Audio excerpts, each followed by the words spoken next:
നമസ്കാരം, ഞാൻ അനന്തലക്ഷ്മി. തനിമ സ്പെഷ്യൽ ന്യൂസ്. MDMA-യുമായി യുവാക്കൾ പിടിയിൽ. അതിർത്തി കടത്തി വന്ന MDMA-യുമായി യുവാക്കൾ നെയ്യാർഡാം കള്ളിക്കാട് ചെക്ക് പോസ്റ്റിൽ പിടിയിലായി. ആനാട് ശക്തിപുരം ലക്ഷ്മി നിവാസിൽ 21 വയസ്സുള്ള ഗോകുൽ, പെരിങ്ങമല പാലോട് കൊല്ലരിക്കോണം തടത്തരികത്ത് വീട്ടിൽ 36 വയസ്സുള്ള കിരൺജിത്ത് എന്നിവർ ചേർന്ന് ബൈക്കിൽ MDMA കടത്തിക്കൊണ്ടുവരികയായിരുന്നു. വാഹനം പോലീസ് കസ്റ്റഡിയിലെടുത്തു. ഇന്ന് പുലർച്ചെ റൂറൽ ഡാൻസ് ഓഫ് സംഘവും നെയ്യാർഡാം പോലീസും ചേർന്ന് നടത്തിയ പരിശോധനയിലാണ് രണ്ടുപേരും പിടിയിലാകുന്നത്. ഇവരിൽ നിന്നും 145 ഗ്രാം MDMA-യാണ് കണ്ടെടുത്തിട്ടുള്ളത്. ബാംഗ്ലൂരിൽ നിന്നുമാണ് MDMA കൊണ്ടുവന്നതെന്ന് പ്രതികൾ സമ്മതിച്ചതായി അന്വേഷണ സംഘം പറഞ്ഞു. പ്രതികളിൽ ഒരാളായ അരുൺജിത്തിന് നേരത്തെ ബാംഗ്ലൂരിൽ ജോലി ഉണ്ടായിരുന്നു. പ്രതികളിൽ ഒരാളായ ഗോകുൽ വിദേശത്ത് ജോലിയിലായിരുന്നു. 3ഓളം കഞ്ചാവ് കേസുകളിൽ ഗോകുലിന് വിവിധ സ്റ്റേഷനുകളായി ഉണ്ട്. 5 ലക്ഷം രൂപയുടെ MDMA-യാണ് പിടികൂടിയത്. നെടുമങ്ങാട് പ്രദേശങ്ങളിൽ വിതരണം ചെയ്യാനാണ് ഇവർ MDMA കൊണ്ടുവന്നതെന്ന് പോലീസിന് മൊഴി നൽകിയിട്ടുണ്ട്.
അതിൻ്റെ അതിന് ശക്തമായ പട്രോളിങ്ങും നിരീക്ഷണവും നടത്തി വന്ന സമയത്ത് അന്ന് രാവിലെ ഡാൻസ് ഓഫ് അതായത് നമ്മുടെ നാർക്കോട്ടിക്സ് ടീമാണ് ഡാൻസ് ഓഫ് അത് കിട്ടിയ ഒരു വിവരത്തിൻ്റെ അടിസ്ഥാനത്തിൽ നമ്മൾ കള്ളിക്കാട് ഡാൻസ് ഓഫ് ടീം എന്ന് പരിശോധന നടത്തിയ ഒരു പൾസർ ബൈക്കിൽ നിന്ന് പ്രതികളെ തടഞ്ഞു നിർത്തി പരിശോധിച്ചത് അവരുടെ കൈവശം നിന്ന് 143 ഗ്രാം MDMA പിടിച്ചത്. പ്രതിയെ നെയ്യാടാം സിക്ക് കൈമാറിയിട്ടുണ്ട്. ഇൻവെസ്റ്റിഗേഷൻ നെയ്യാടാം സിയാണ്. ഇവരെ ബാംഗ്ലൂർ ഈ പ്രതികൾക്ക് ബാംഗ്ലൂരിനായിട്ട് നല്ല കണക്ഷൻസ് ഉണ്ടാക്കിയിട്ടുണ്ട്. ഒരു പ്രതി ഹോസ്പിറ്റലിൽ ഒരു ജോലി ചെയ്യുന്നുണ്ട്. മറ്റു പ്രതി കുറച്ചു കാലം ഗൾഫിലായിരുന്നു. മറ്റ് സാമ്പത്തിക സ്രോതസ് മനസ്സിലാക്കിയത്. എങ്ങനെയാണ് കൊണ്ടുവരുന്നത്? ഒരു പാക്കറ്റിലാക്കിയാണ് കൊണ്ടുവരുന്നത്. അല്ല, ഇത് അവിടുന്ന് ബൈക്കിലാണോ അതോ വേറെ എന്തെങ്കിലും അവിടുന്ന് ബസ്സിൽ വന്നിട്ട് നാഗർകോവിൽ നിന്നാണ് അവരുടെ ബൈക്കിൽ. സാർ, ഇതിൽ ഒരു പ്രതി നേരത്തെ കേസിലും ഉണ്ടെന്ന് പറയുന്നത്. ഒരു പ്രതി 5 വയസ്സിൽ ഇപ്പോൾ ഉദ്ദേശം എത്ര രൂപയുടെ സാധനം ഉണ്ടാവും? ക്വാണ്ടിറ്റി 143 പറയുന്നത് 5 ലക്ഷം രൂപ. 5 ലക്ഷം രൂപയുണ്ട്. സാർ, അപ്പോൾ ഇനി കേസിൽ വേറെ പ്രതികൾ കൂടുതൽ ഉണ്ടാവാൻ സാധ്യതയുണ്ടോ?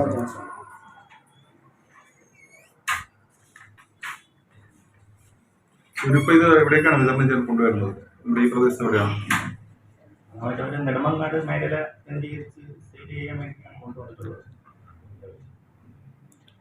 ഇവിടെ സ്ഥലം കസ്റ്റമേഴ്സ് ആരെങ്കിലും നോട്ടിഫൈ ചെയ്തിട്ടുണ്ടോ? അന്വേഷണത്തിലാണ്.